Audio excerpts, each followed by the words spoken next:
The Yellow Wallpaper by Charlotte Perkins Gilman. It is very seldom that mere ordinary people like John and myself secure ancestral halls for the summer. A colonial mansion, a hereditary estate, I would say a haunted house, and reach the height of romantic felicity. But that would be asking too much of fate. Still, I will proudly declare that there is something queer about it. Else, why should it be let so cheaply? And why have stood so long untenanted? John laughs at me, of course, but one expects that in marriage, John is practical in the extreme.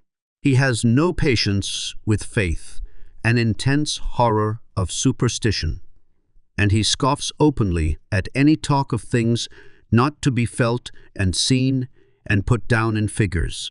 John is a physician, and perhaps I would not say it to a living soul, of course, but this is dead paper and a great relief to my mind. Perhaps that is one reason I do not get well faster. You see, he does not believe I am sick, and what can one do? If a physician of high standing and one's own husband assures friends and relatives that there is really nothing the matter with one but temporary nervous depression, a slight hysterical tendency, what is one to do? My brother is also a physician, and also of high standing, and he says the same thing. So I take phosphates or phosphites, whichever it is, and tonics, and journeys, and air, and exercise, and am absolutely forbidden to work until I am well again. Personally, I disagree with their ideas. Personally, I believe that congenial work with excitement and change would do me good. But what is one to do? I did write for a while in spite of them, but it does exhaust me a good deal, having to be so sly about it, or else meet with heavy opposition. I sometimes fancy that in my condition, if I had less opposition and more society and stimulus. But John says the very worst thing I can do is to think about my condition, and I confess it always makes me feel bad, so I will let it alone and talk about the house. The most beautiful place. It is quite alone, standing well back from the road, quite 3 miles from the village. It makes me think of English places that you read about, for there are hedges and walls and gates that lock, and lots of separate little houses for the gardeners and people. There is a delicious garden. I never saw such a garden. Large and shady, full of box-bordered paths, and lined with long grape-covered arbors with seats under them. There were greenhouses too, but they are all broken now. There was some legal trouble, I believe. Something about the heirs and co-heirs. Anyhow, the place has been empty for years. That spoils my ghostliness, I'm afraid. But I don't care. There is something strange about the house. I can feel it. I even said so to John one moonlight evening. But he said what I felt was a draught and shut the window. I get unreasonably angry with John sometimes. I'm sure I never used to be so sensitive.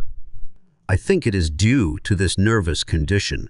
But John says, if I feel so, I shall neglect proper self-control. So I take pains to control myself, before him, at least, and that makes me very tired. I don't like our room a bit. I wanted one downstairs that opened on the piazza and had roses all over the window, and such pretty old-fashioned chintz hangings. But John would not hear of it.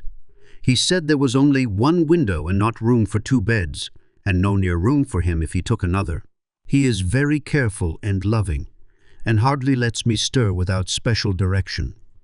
I have a scheduled prescription for each hour in the day. He takes all care from me, and so I feel basely ungrateful not to value it more. He said we came here solely on my account, that I was to have perfect rest and all the air I could get. Your exercise depends on your strength, my dear, said he, and your food somewhat on your appetite, but air you can absorb all the time. So we took the nursery at the top of the house. It is a big, airy room, the whole floor nearly, with windows that look all ways, and air and sunshine galore. It was nursery first and then playground and gymnasium, I should judge. For the windows are barred for little children, and there are rings and things in the walls. The paint and paper look as if a boys' school had used it. It is stripped off, the paper, in great patches all around the head of my bed, about as far as I can reach, and in a great place on the other side of the room, low down. I never saw a worse paper in my life. One of those sprawling, flamboyant patterns, committing every artistic sin. It is dull enough to confuse the eye in following, pronounced enough to constantly irritate and provoke study, and when you follow the lame, uncertain curves for a little distance, they suddenly commit suicide, plunge off at outrageous angles, destroy themselves in unheard-of contradictions. The color is repellent, almost revolting, a smoldering, unclean yellow, strangely faded by the slow-turning sunlight. It is a dull yet lurid orange in some places, a sickly sulfur tint in others. No wonder the children hated it. I should hate it myself if I had to live in this room long. There comes John, and I must put this away. He hates to have me write a word. We have been here 2 weeks, and I haven't felt like writing before.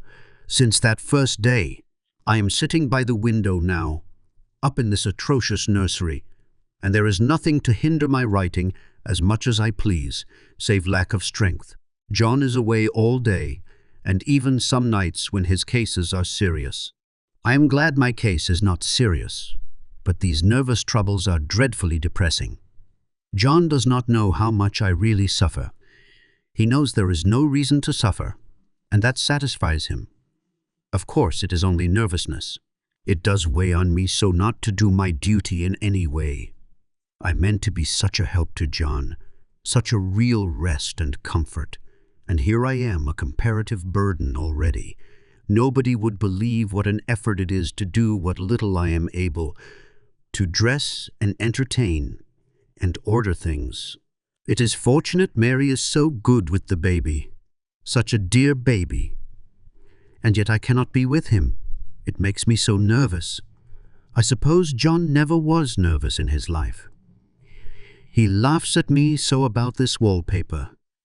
At first he meant to repaper the room, but afterwards he said that I was letting it get the better of me, and that nothing was worse for a nervous patient than to give way to such fancies. He said that after the wallpaper was changed, it would be the heavy bedstead, and then the barred windows, and then that gate at the head of the stairs, and so on. You know the place is doing you good, he said. And really, dear, I don't care to renovate the house just for a 3 months rental. Then do let us go downstairs, I said. There are such pretty rooms there. Then he took me in his arms and called me a blessed little goose, and said he would go down cellar if I wished, and have it whitewashed into the bargain. But he is right enough about the beds and windows and things. It is as airy and comfortable a room as anyone need wish. And of course, I would not be so silly as to make him uncomfortable just for a whim. I'm really getting quite fond of the big room. All but that horrid paper. Out of one window I can see the garden, those mysterious deep-shaded arbors, the riotous old-fashioned flowers and bushes and gnarly trees. Out of another, I get a lovely view of the bay and a little private wharf belonging to the estate. There is a beautiful shaded lane that runs down there from the house. I always fancy I see people walking in these numerous paths and arbors, but John has cautioned me not to give way to fancy in the least. He says that with my imaginative power and habit of story, making a nervous weakness like mine is sure to lead to all manner of excited fancies, and that I ought to use my will and good sense to check the tendency. So I try. I think sometimes that if I were only well enough to write a little, it would relieve the press of ideas and rest me. But I find I get pretty tired when I try. It is so discouraging not to have any advice and companionship about my work. When I get really well, John says we will ask Cousin Henry and Julia down for a long visit. But he says he would as soon put fireworks in my pillowcase as to let me have those stimulating people about now. I wish I could get well faster. But I must not think about that. This paper looks to me as if it knew what a vicious influence it had. There is a recurrent spot, where the pattern lolls like a broken neck and two bulbous eyes stare at you upside down. I get positively angry with the impertinence of it and the everlastingness. Up and down and sideways they crawl, and those absurd unblinking eyes are everywhere. There is one place where two breadths didn't match, and the eyes go all up and down the line, one a little higher than the other. I never saw so much expression in an inanimate thing before, and we all know how much expression they have. I used to lie awake as a child and get more entertainment and terror out of blank walls and plain furniture than most children could find in a toy store.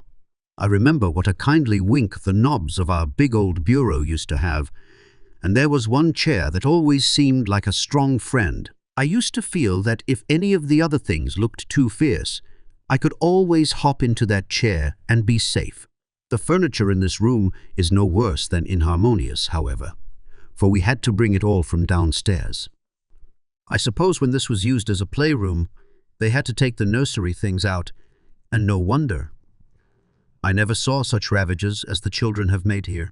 The wallpaper, as I said before, is torn off in spots, and it sticketh closer than a brother.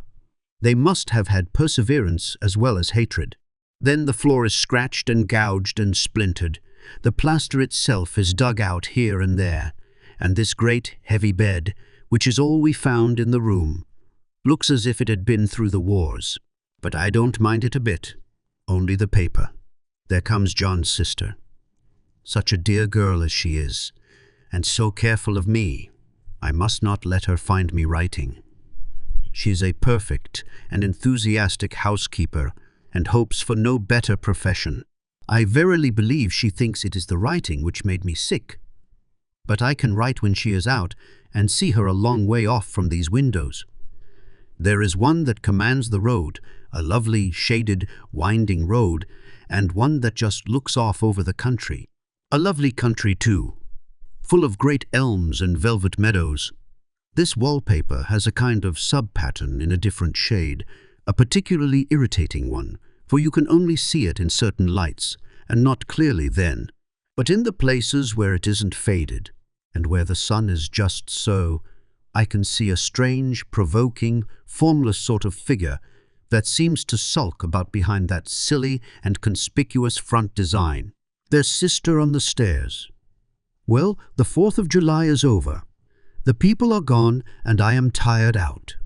John thought it might do me good to see a little company, so we just had Mother and Nellie and the children down for a week. Of course I didn't do a thing. Jenny sees to everything now. But it tired me all the same. John says if I don't pick up faster, he shall send me to Weir Mitchell in the fall. But I don't want to go there at all. I had a friend who was in his hands once, and she says he is just like John and my brother, only more so. Besides, it is such an undertaking to go so far. I don't feel as if it was worthwhile to turn my hand over for anything, and I'm getting dreadfully fretful and querulous. I cry at nothing, and cry most of the time. Of course I don't when John is here, or anybody else, but when I am alone. And I am alone a good deal just now. John is kept in town very often by serious cases, and Jenny is good, and lets me alone when I want her to. So I walk a little in the garden or down that lovely lane, sit on the porch under the roses, and lie down up here a good deal. I'm getting really fond of the room in spite of the wallpaper. Perhaps because of the wallpaper. It dwells in my mind so.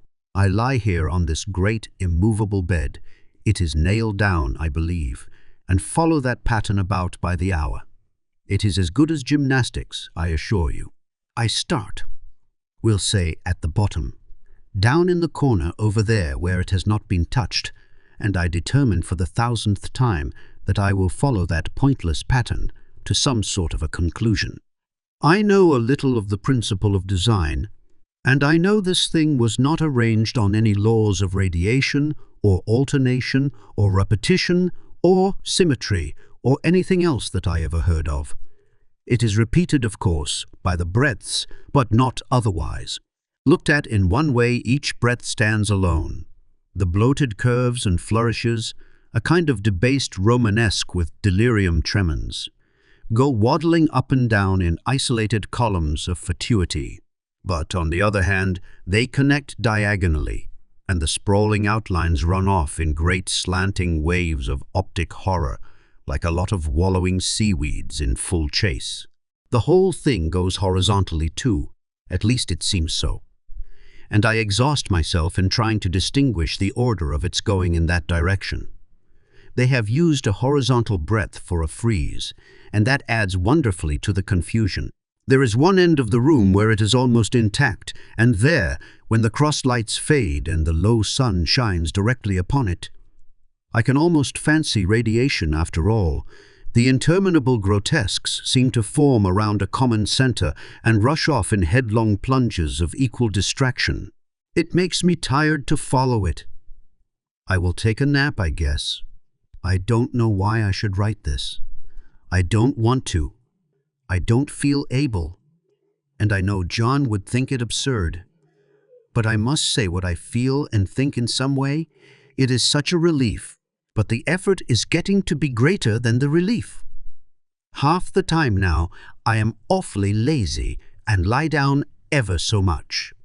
John says I mustn't lose my strength and has me take cod liver oil and lots of tonics and things, to say nothing of ale and wine and rare meat. Dear John, he loves me very dearly and hates to have me sick. I tried to have a real, earnest, reasonable talk with him the other day and tell him how I wish he would let me go and make a visit to Cousin Henry and Julia. But he said I wasn't able to go, nor able to stand it after I got there. And I did not make out a very good case for myself, for I was crying before I'd finished. It is getting to be a great effort for me to think straight. Just this nervous weakness, I suppose. And dear John gathered me up in his arms, and just carried me upstairs and laid me on the bed, and sat by me and read to me till it tired my head. He said I was his darling and his comfort and all he had, and that I must take care of myself for his sake, and keep well. He says no one but myself can help me out of it, that I must use my will and self-control and not let any silly fancies run away with me. There's one comfort, the baby is well and happy, and does not have to occupy this nursery with the horrid wallpaper. If we had not used it, that blessed child would have. What a fortunate escape! Why, I wouldn't have a child of mine, an impressionable little thing, live in such a room for worlds. I never thought of it before, but it is lucky that John kept me here after all. I can stand it so much easier than a baby, you see. Of course, I never mention it to them anymore. I am too wise, but I keep watch of it all the same. There are things in that paper that nobody knows but me or ever will. Behind that outside pattern, the dim shapes get clearer every day. It is always the same shape, only very numerous. And it is like a woman stooping down and creeping about behind that pattern. I don't like it a bit. I wonder, I begin to think, I wish John would take me away from here. It is so hard to talk with John about my case because he is so wise, and because he loves me so. But I tried it last night. It was moonlight. The moon shines in all around, just as the sun does. I hate to see it sometimes. It creeps so slowly, and always comes in by one window or another. John was asleep, and I hated to waken him, so I kept still and watched the moonlight on that undulating wallpaper till I felt creepy. The faint figure behind seemed to shake the pattern, just as if she wanted to get out. I got up softly and went to feel and see if the paper did move, and when I came back John was awake. "What is it, little girl?" he said. "Don't go walking about like that, you'll get cold." I thought it was a good time to talk, so I told him that I really was not gaining here. and that I wished he would take me away. "Why, darling?" said he. "Our lease will be up in 3 weeks, and I can't see how to leave before. The repairs are not done at home, and I cannot possibly leave town just now. Of course, if you were in any danger, I could and would. But you really are better, dear, whether you can see it or not. I am a doctor, dear, and I know. You are gaining flesh and color. Your appetite is better. I feel really much easier about you." "I don't weigh a bit more," said I, "nor as much, and my appetite may be better in the evening when you are here, but it is worse in the morning when you are away. Bless her little heart," said he with a big hug. "She shall be as sick as she pleases, but now let's improve the shining hours by going to sleep and talk about it in the morning." "And you won't go away?" I asked gloomily.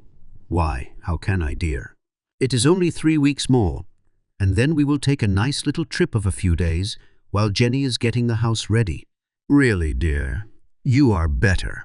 Better in body, perhaps," I began, and stopped short, for he sat up straight and looked at me with such a stern, reproachful look that I could not say another word. "My darling," said he, "I beg of you, for my sake and for our child's sake, as well as for your own, that you will never for one instant let that idea enter your mind. There is nothing so dangerous, so fascinating to a temperament like yours. It is a false and foolish fancy. Can you not trust me as a physician when I tell you so?" So, of course, I said no more on that score, and we went to sleep before long. He thought I was asleep first, but I wasn't. I lay there for hours trying to decide whether that front pattern and the back pattern really did move together or separately. On a pattern like this, by daylight, there is a lack of sequence, a defiance of law that is a constant irritant to a normal mind.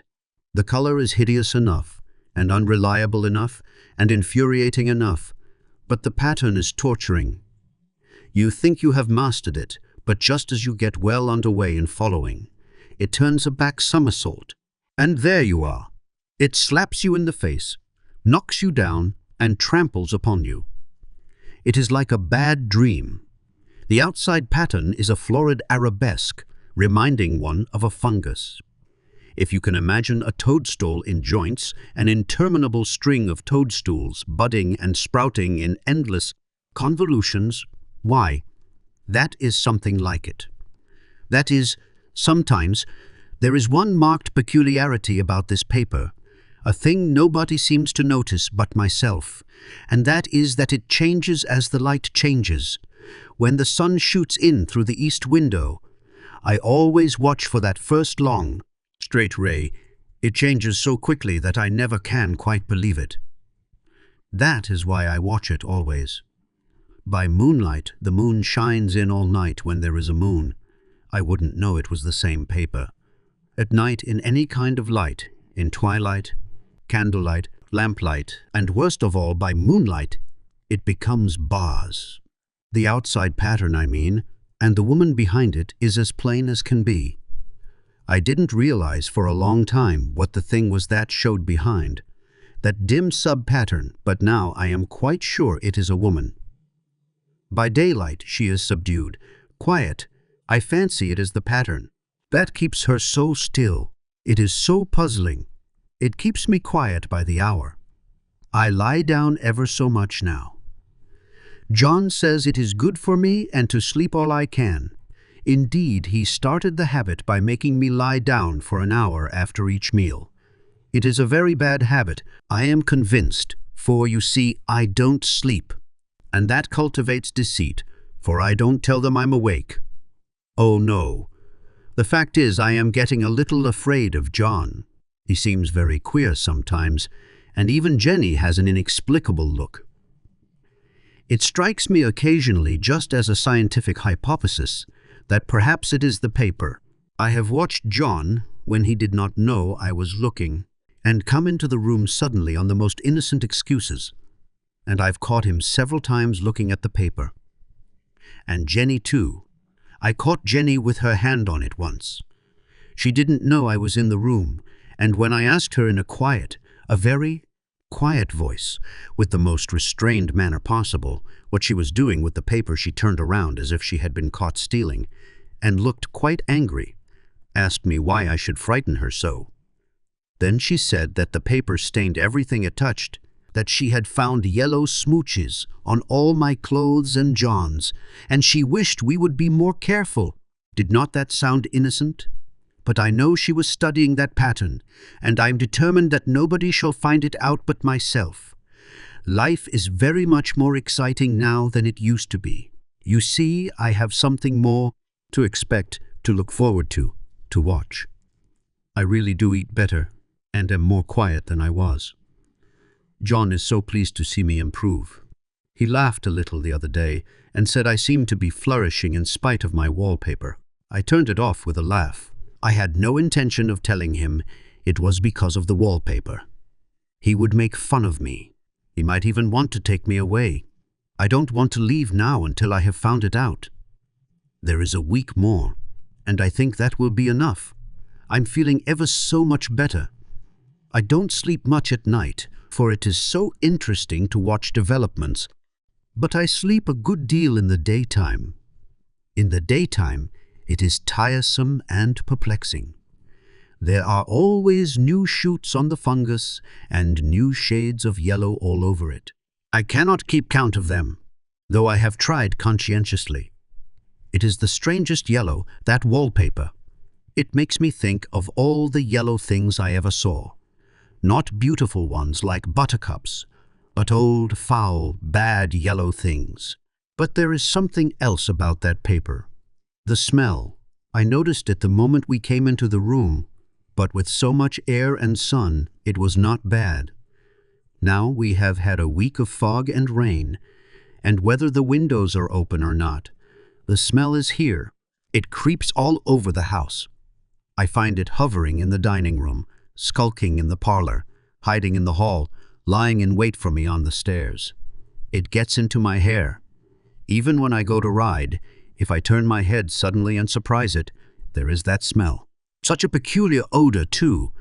I have spent hours in trying to analyze it, to find what it smelled like. It is not bad at first and very gentle, but quite the subtlest, most enduring odor I ever met. In this damp weather, it is awful. I wake up in the night and find it hanging over me. It used to disturb me at first. I thought seriously of burning the house to reach the smell. But now I am used to it. The only thing I can think of that it is like is the color of the paper, a yellow smell. There is a very funny mark on this wall, low down near the mopboard, a streak that runs round the room. It goes behind every piece of furniture except the bed, a long, straight, even smooch, as if it had been rubbed over and over. I wonder how it was done, and who did it, and what they did it for. Round and round and round and round, round and round and round. It makes me dizzy. I really have discovered something at last.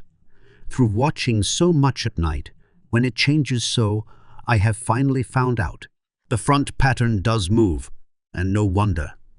The woman behind shakes it.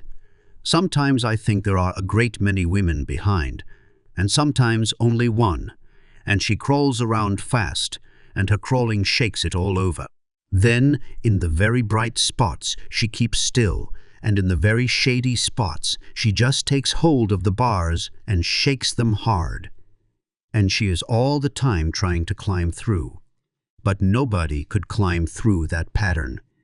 It strangles so. I think that is why it has so many heads. They get through, and then the pattern strangles them off and turns them upside down and makes their eyes white. If those heads were covered or taken off, it would not be half so bad. I think that woman gets out in the daytime, and I'll tell you why. Privately, I've seen her. I can see her out of every one of my windows. It is the same woman I know, for she is always creeping, and most women do not creep by daylight. I see her on that long shaded lane, creeping up and down.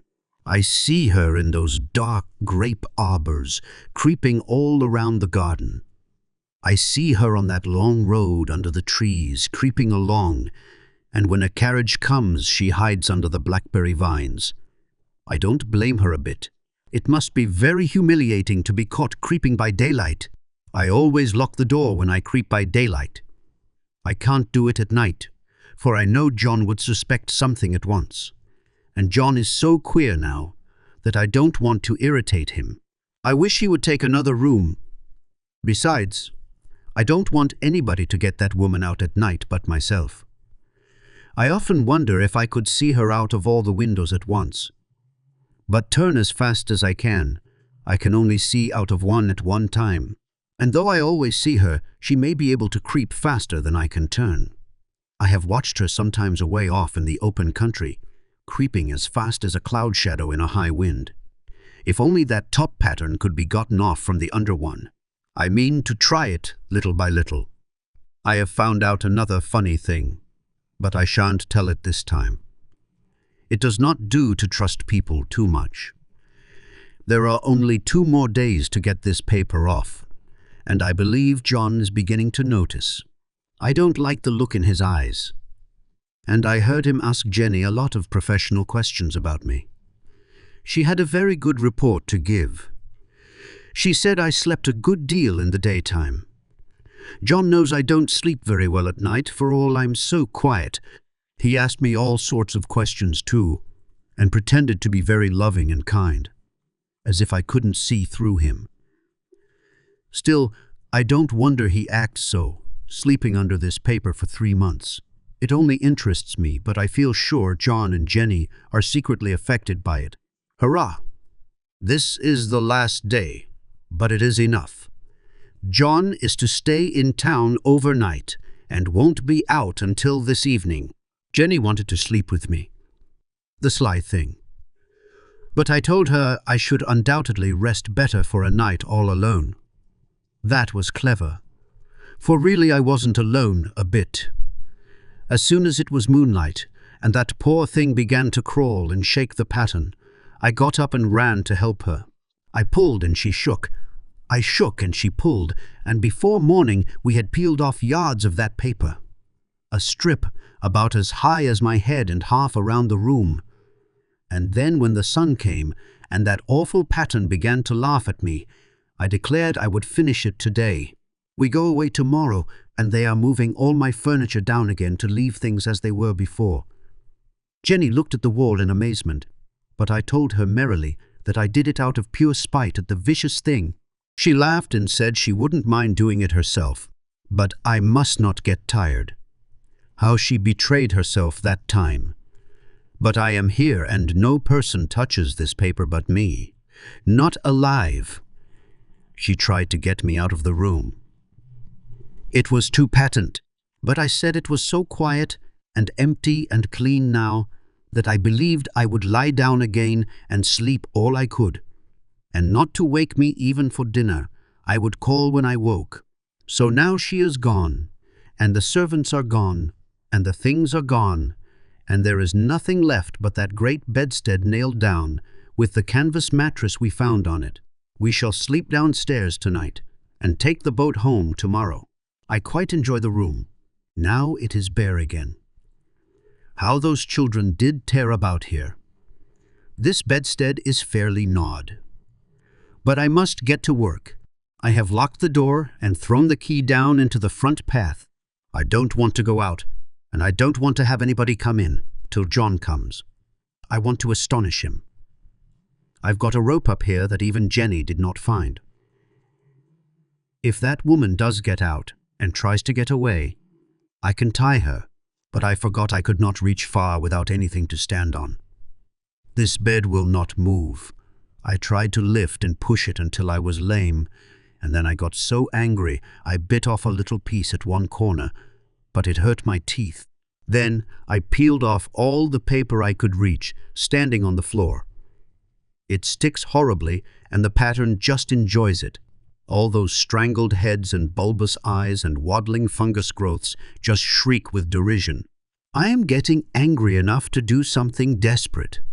To jump out of the window would be admirable exercise, but the bars are too strong even to try. Besides, I wouldn't do it. Of course not. I know well enough that a step like that is improper and might be misconstrued. I don't like to look out of the windows even. There are so many of those creeping women, and they creep so fast. I wonder if they all come out of that wallpaper as I did. But I am securely fastened now by my well-hidden rope. You don't get me out in the road there. I suppose I shall have to get back behind the pattern when it comes night, and that is hard. It is so pleasant to be out in this great room and creep around as I please. I don't want to go outside. I won't even if Jenny asks me to. For outside you have to creep on the ground, and everything is green instead of yellow. But here I can creep smoothly on the floor, and my shoulder just fits in that long smooch around the wall, so I cannot lose my way. Why, there's John at the door. It is no use, young man, you can't open it. How he does call and pound. Now he's crying for an axe. It would be a shame to break down that beautiful door. John dear, said I in the gentlest voice, the key is down by the front steps under a plantain leaf. That silenced him for a few moments. Then he said, very quietly indeed, open the door, my darling. I can't, said I. The key is down by the front door under a plantain leaf. And then I said it again, several times, very gently and slowly, and said it so often that he had to go and see, and he got it, of course, and came in. He stopped short by the door. What is the matter? He cried. For God's sake, what are you doing? I kept on creeping just the same, but I looked at him over my shoulder. I've got out at last, said I, in spite of you and Jane, and I've pulled off most of the paper, so you can't put me back. Now, why should that man have fainted? But he did, and right across my path by the wall, so that I had to creep over him every time.